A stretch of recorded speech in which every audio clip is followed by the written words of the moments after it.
Esto es Construyendo el debate. Gran parte de la mexicana y los mexicanos estábamos. Política, periodismo, movimientos sociales, cultura. Opina, argumenta, analiza. Un espacio que se construye con tu participación. Esto es Construyendo el debate.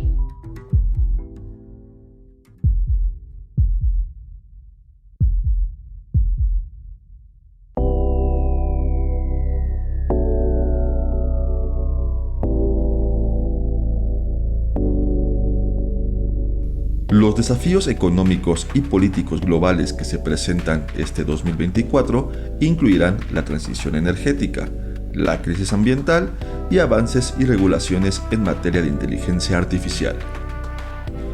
Mientras que la desaceleración económica en China, la crisis institucional en México, los cambios en las alianzas internacionales y la lucha contra la impunidad y corrupción serán temas predominantes. En cuanto al escenario político, este año será crucial para la democracia, ya que se espera que alrededor de 4.000 millones de personas en más de 50 países participen en elecciones, influyendo y transformando la política global de los próximos años. En Estados Unidos, el presidente Joe Biden lidera las encuestas para poder reelegirse, aunque sus decisiones en torno al apoyo a Israel será un elemento que juegue en su contra. Mientras que, por parte del Partido Republicano, el expresidente Donald Trump parece que será el candidato, regresando al escenario político fortalecido frente a sus bases de electores para la candidatura presidencial. En Rusia se prevé que Vladimir Putin gane las elecciones presidenciales en marzo, siendo este su quinto periodo como mandatario de ese país. Pese al conflicto con Ucrania, el control que posee sobre el proceso electoral y los medios estatales, así como el encarcelamiento de su principal oponente, Alexei Navalny, el panorama permanece favorable para su reelección.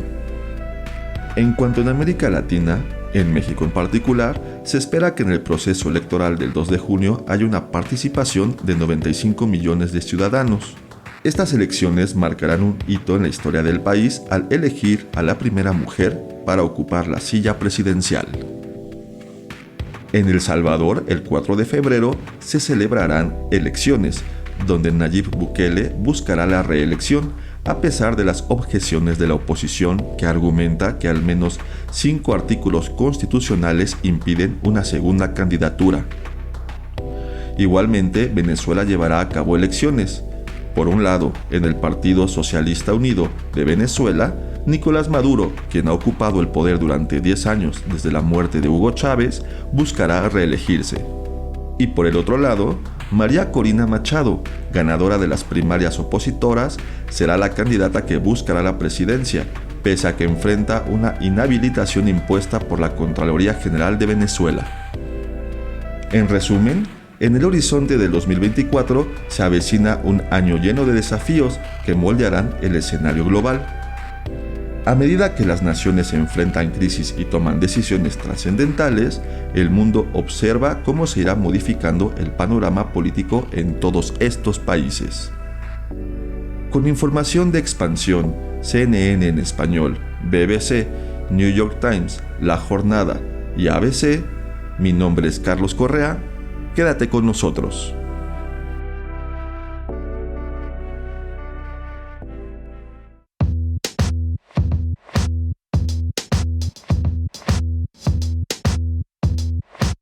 Muy buenas noches, les saluda Mariel Cabello y esto es Construyendo el Debate, el podcast de la Facultad de Ciencias Políticas y Sociales de la UNAM, que podrán escuchar todos los lunes en punto de las 8 de la noche.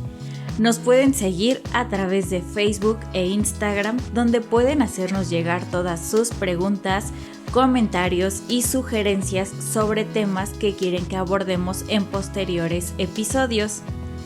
En Facebook nos encuentran como Construyendo el Debate y en Instagram como Construyendo_debate. Si nos están escuchando a través de redes sociales, Recuerden que pueden encontrar este podcast en nuestro canal de YouTube de Construyendo el Debate, así como en Spotify. No olviden escucharnos, suscribirse y darle like. En el episodio de esta noche hablaremos sobre comicios 2024, América Latina y el mundo, pero no sin antes recordarles que con este episodio estamos iniciando nuestra 7ª temporada, así que gracias a todas y todos aquellos que nos han seguido, nos han escuchado a través de nuestras diferentes plataformas. Para el episodio de esta noche vamos a entrevistar a la doctora María Cristina Rosas. Ella es licenciada, maestra y doctora en Relaciones Internacionales por la Facultad de Ciencias Políticas y Sociales de la UNAM, doctora en Estudios Latinoamericanos por la misma facultad y además es profesora de carrera de tiempo completo, donde ha laborado a lo largo de 35 años. Doctora María Cristina, muy buenas noches. Gracias por estar con nosotros en Construyendo el Debate. Buenas noches, Mariel Cabello. Es un gusto saludarla en Construyendo el Debate en esta temporada para hablar de comicios en 2024 sobre América Latina y el mundo. Para comenzar con este episodio, le pregunto, ¿qué desafíos enfrenta Joe Biden para lograr mantenerse en la presidencia en las próximas elecciones de Estados Unidos? ¿Y quién es el contendiente más fuerte por parte del Partido Republicano? Bueno, Joe Biden se enfrenta a un escenario muy complejo debido a que, si bien su gestión ha buscado resolver muchos problemas internos, por ejemplo, lo que tiene que ver con el empleo, la recuperación post-pandemia, y por supuesto lidiar con una serie de impactos internacionales como la guerra de Rusia contra Ucrania. La realidad es que él es muy poco popular, está pesando mucho su edad, ese es un tema recurrente que es mencionado en los diversos medios de comunicación, y en este sentido se considera que esto podría operar en su contra, porque evidentemente enfrenta un escenario muy parecido al de los comicios de 2020. Parece que veremos la segunda parte de esos comicios de 2020 con Donald Trump postulado por el Partido Republicano. Hemos visto algunos procesos preelectorales en algunos estados de la Unión Americana y Donald Trump se va perfilando como el candidato idóneo por parte del Partido Republicano. Ahora, el tema de la edad, Trump no lo aborda mucho porque él tampoco es un chicuelo comparado con Biden. Lo que llama profundamente la atención es que estos dos candidatos, por el lado demócrata y por el lado republicano, parecerían de las pocas opciones viables para los comicios presidenciales de Estados Unidos. Biden, a pesar del tema de la edad y de una serie de situaciones un poco bochornosas que ha vivido en medios, que se le olvidan las cosas, etcétera, es difícil desafiarlo en el Partido Demócrata, dado que es el presidente. O sea, sería muy difícil imaginar que el Partido Demócrata dejara de apoyar al presidente. Entonces, digamos, esa es la principal atadura que enfrentan los demócratas. Por el lado republicano, Trump es muy popular.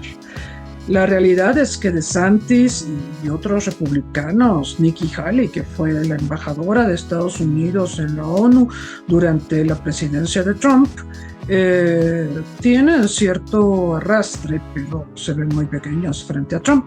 Entonces, esto es lo que tenemos para el próximo 5 de noviembre, pero será muy interesante observar lo que pasa en marzo, porque el 4 de marzo tenemos el inicio del juicio contra Trump, de uno de los juicios contra Trump, porque arrastra varias acusaciones. Veremos el inicio de este juicio donde los principales cargos son la subversión de las instituciones electorales y una serie de delitos muy graves hacia la democracia de Estados Unidos. Y el 5 de marzo vamos a ver, va a ser el Supermartes.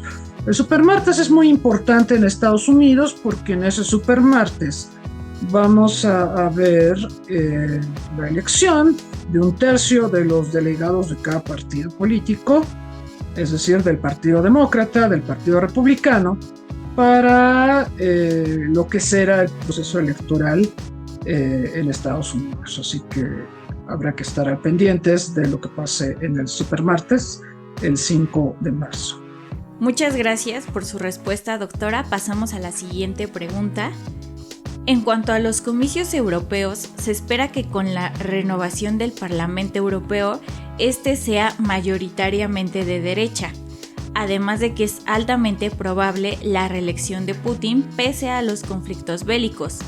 En este sentido, ¿qué panorama económico y político podemos prever para Europa y su relación con Rusia? Por un lado, tenemos los comicios del Parlamento Europeo. Estos comicios serán despuesito de las elecciones en México, en junio. Pero antes de eso, en marzo, del 15 al 17, tendremos el proceso electoral en Rusia, las elecciones presidenciales en Rusia, donde Putin nuevamente será candidato a la presidencia, pues porque como ha pasado en El Salvador, ha pasado en Venezuela, ha pasado en Ruanda, países donde por cierto tendremos comicios este año. Se han cambiado las legislaciones, se ha cambiado la constitución para que los presidentes en turno puedan aspirar a un nuevo periodo. Entonces, en el caso de Putin, él puede contender nuevamente. Parece que él podrá contender hasta la siguiente década para la presidencia sin ningún problema. Y las elecciones en Rusia, nosotros sabemos, no son elecciones muy democráticas, tampoco en Ruanda, tampoco lo será en El Salvador. En El Salvador tendremos un proceso electoral el próximo mes de febrero y Bukele se postulará y veremos qué pasa con eso.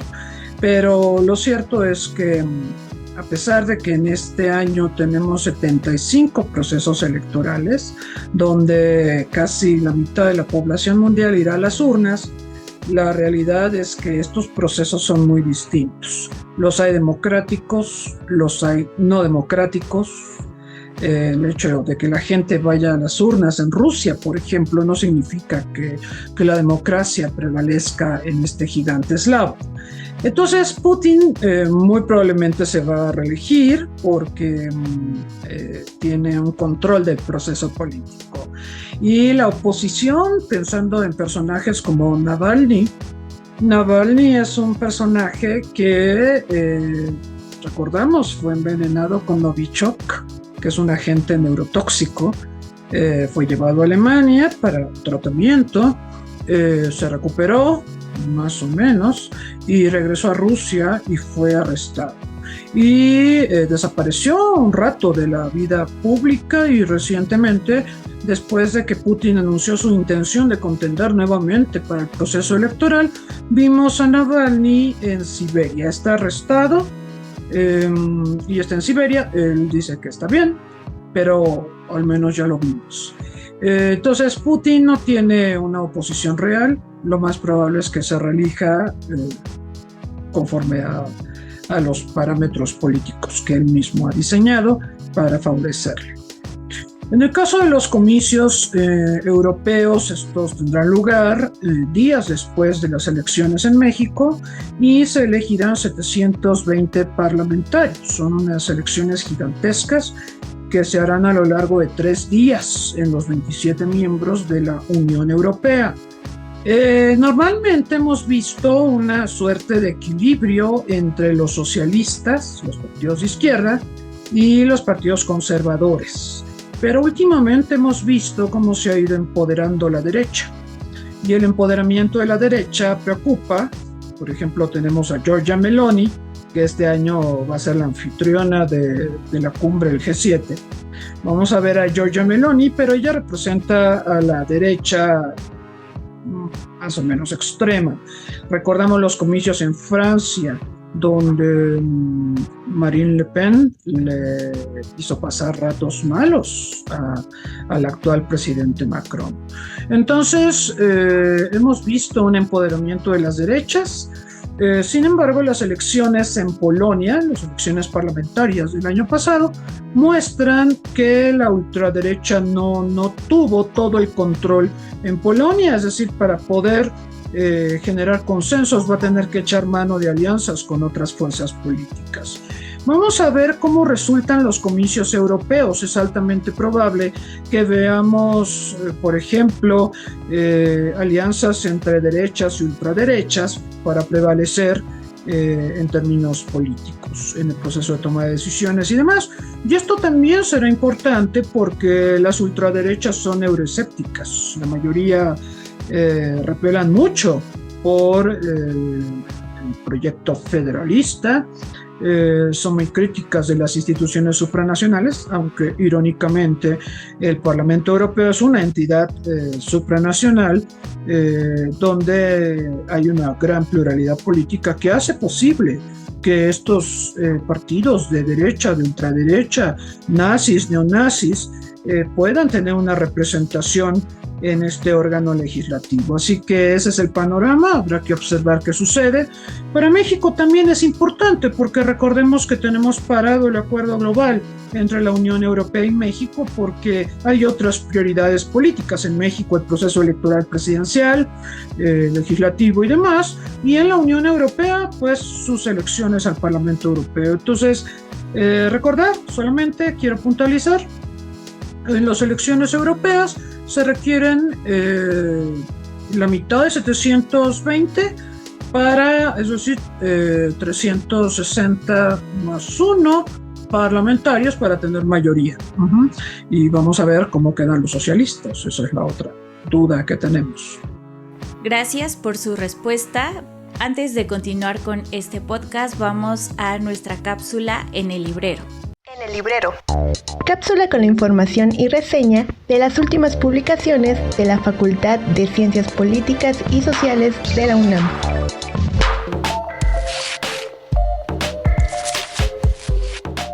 En esta ocasión les hablaré de la revista Estudios Políticos número 58, que va de enero a abril de 2023, en la que podremos encontrar diversos trabajos de investigación enfocados al análisis político y social, los cuales son realizados en el Centro de Estudios Políticos de nuestra facultad. Dentro de esta publicación podemos encontrar 10 artículos de diferentes autores y con temas muy variados, como por ejemplo, tenemos el ciudadano que resiste o el sujeto que obedece, tensiones entre la resistencia y la obediencia en la filosofía de Spinoza, de Gonzalo Ricci Cárdenas y Antonio David Rosenberg, proponiendo analizar la relación entre resistencia y obediencia a través del pensamiento de Brauch Spinoza, realizado en 3 apartados y en cada uno desarrollando los conceptos resistencia, obediencia y en el tercero la libertad política. En la influencia del reclutamiento político en la experiencia y opiniones de los legisladores mexicanos de 1997 a 2021, Mónica Montaño Reyes y Cristian Romo hablan de los factores que influyen en los legisladores y su noción de representación y posicionamientos ideológicos durante los periodos de 1997 a 2021, y cómo la forma en la que fueron reclutados influye en el modo en cómo desempeñan su labor como legisladores y dónde es que se posicionan. Héctor Samatis Gamboa, en las políticas de Donald Trump, en las relaciones comerciales y en la migración, su desafío para México, en la compleja interdependencia histórica en los Estados Unidos, analiza la llegada de Donald Trump a la presidencia de los Estados Unidos y cómo es que esta impactó a un mundo multipolar, principalmente en México, poniendo como ejemplo las decisiones de no firmar los tratados entre ambos países, como el famoso Telecán, y su agresiva política migratoria a levantar un muro en la frontera con México. Más adelante, ¿qué nos explica las medidas tomadas por los países durante la primera ola de COVID-19, factores políticos y económicos de Diego Solís Delgadillo y Josapat Cortés Salinas, hacen un análisis de las medidas tomadas por distintos países de Latinoamérica durante la primera ola de la pandemia por COVID-19, donde se pudo observar cuarentenas obligatorias y medidas de carácter riguroso que los habitantes tuvieron que acatar debido a factores clave como la baja capacidad hospitalaria y gobiernos de derecha, lo que los llevó a analizar las situaciones políticas en esos países.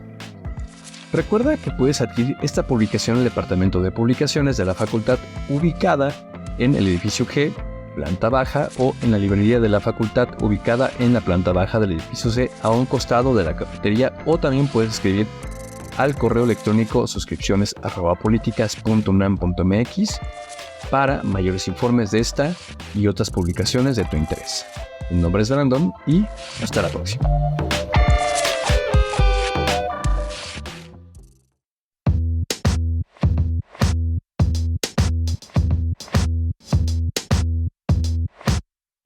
Estamos de regreso en este inicio de la 7ª temporada de Construyendo el Debate. Les recuerdo nuestras redes sociales donde pueden hacernos llegar preguntas, comentarios, sugerencias de tema. Estamos en Facebook como Construyendo el Debate y en Instagram como Construyendo_Debate. Les recuerdo que el tema de esta noche es Comicios 2024, América Latina y el mundo, y para ello estamos entrevistando a la doctora María Cristina Rosas. Continuando con esta entrevista, yo le pregunto, doctora, en América Latina igualmente será un año de elecciones. Específicamente, ¿cuál es la situación política de El Salvador y qué importancia juega la figura de Nayib Bukele en las elecciones de este año?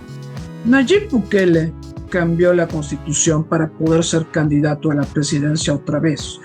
De hecho, comenzó cambiando a legisladores y sobre todo a jueces para poder llevar adelante una reforma constitucional que le favoreciera y le permitiera buscar la reelección. Es casi seguro que va a ser reelecto porque es muy popular, tiene una popularidad de arriba del 80% de aprobación por parte de la población. La población lo aprueba por sus medidas, por ejemplo, de combate a la delincuencia organizada. Y veremos cómo se desenvuelve este proceso electoral.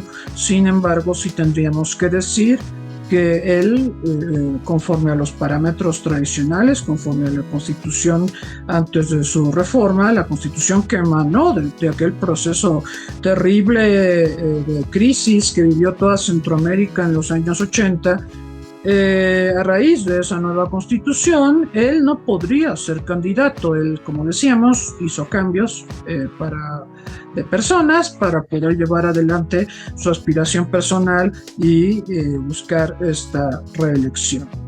Es un tema importante para México porque, como sabemos, El Salvador es un país que genera migrantes, es parte de la zona de seguridad de nuestro país, por lo tanto es un tema sensible lo que pueda pasar en El Salvador el próximo 4 de febrero.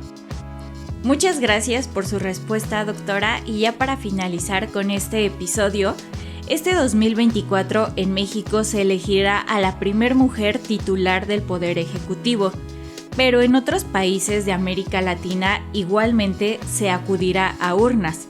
¿Qué panorama político podemos anticipar para la región y sus relaciones de cooperación? Yo creo que cuando miramos el mapa político de América Latina, nos encontramos con una preponderancia de los partidos de izquierda. Esto es muy importante marcarlo. América Latina se dirige a la izquierda, mientras que, por ejemplo, Europa se ha derechizado.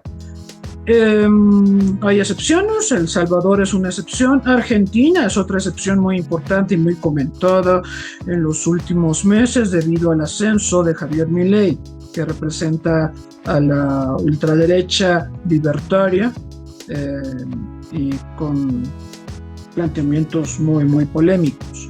¿A dónde se dirige la región? En la región tenemos comicios en El Salvador, tenemos comicios en Venezuela, tenemos comicios en la República Dominicana, en Panamá, La realidad es que creo que va a seguir muy cargada la región hacia la izquierda y esto puede inhibir la cooperación entre países clave.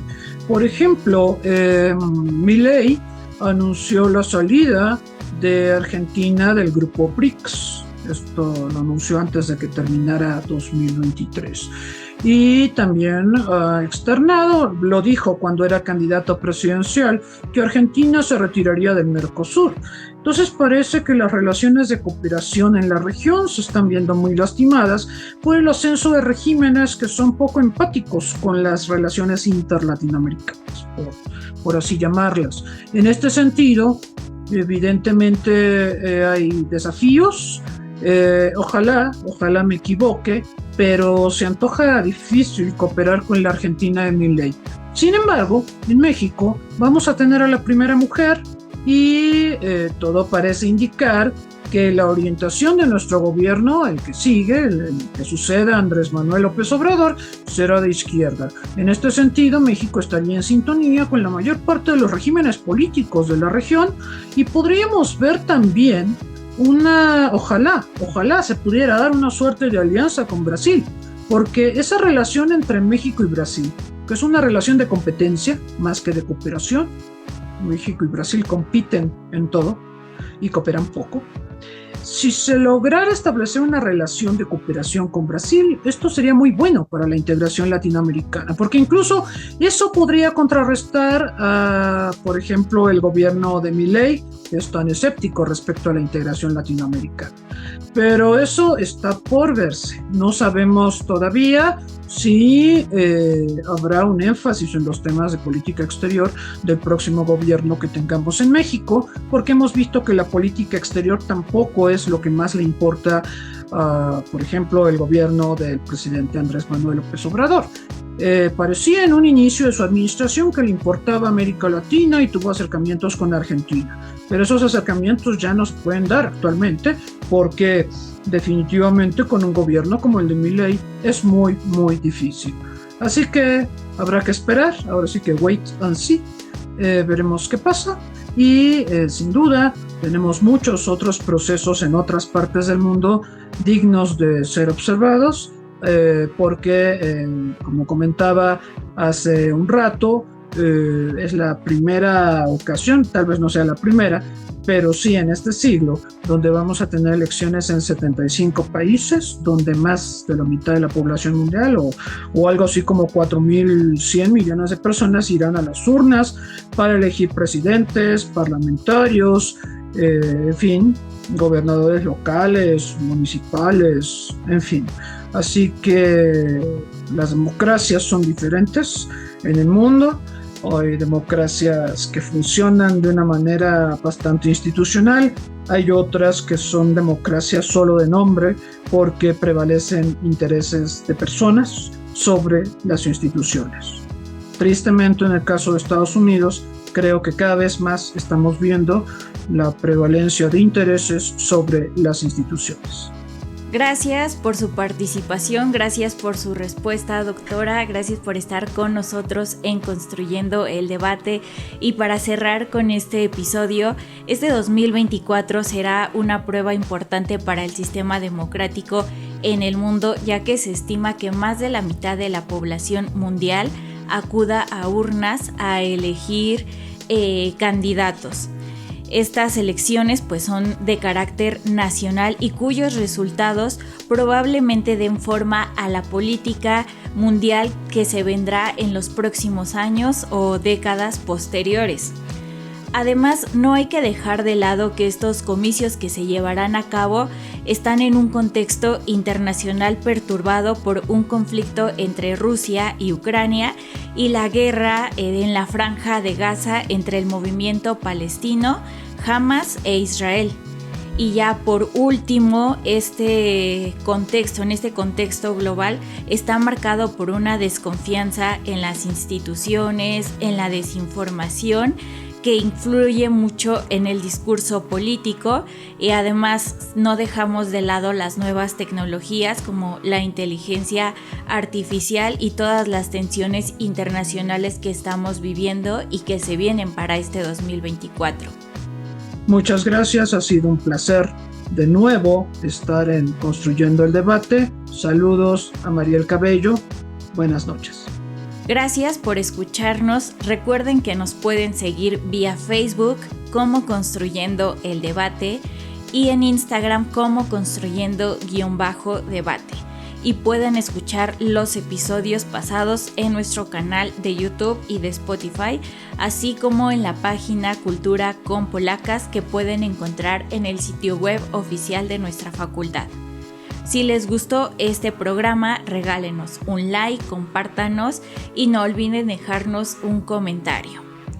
Este podcast es producido por la Coordinación de Extensión Universitaria a cargo de la maestra María Auxiliadora Sánchez Fernández, en la producción Carlos Correa Escajadillo, asistentes de producción Sofía Gamboa y Mariel Cabello, en la producción de cápsulas informativas Jimena Peña y Sasha Dariel, edición y ensamble Sofía Gamboa, diseño e imagen Ángela Alemán y Sofía Gamboa. Se despide de ustedes Mariel Cabello. Muy buenas noches.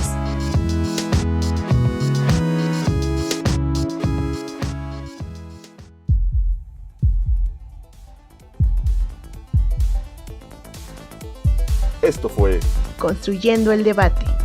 Pues gran parte de la mexicana política, estábamos esperando esto hacia dónde. periodismo,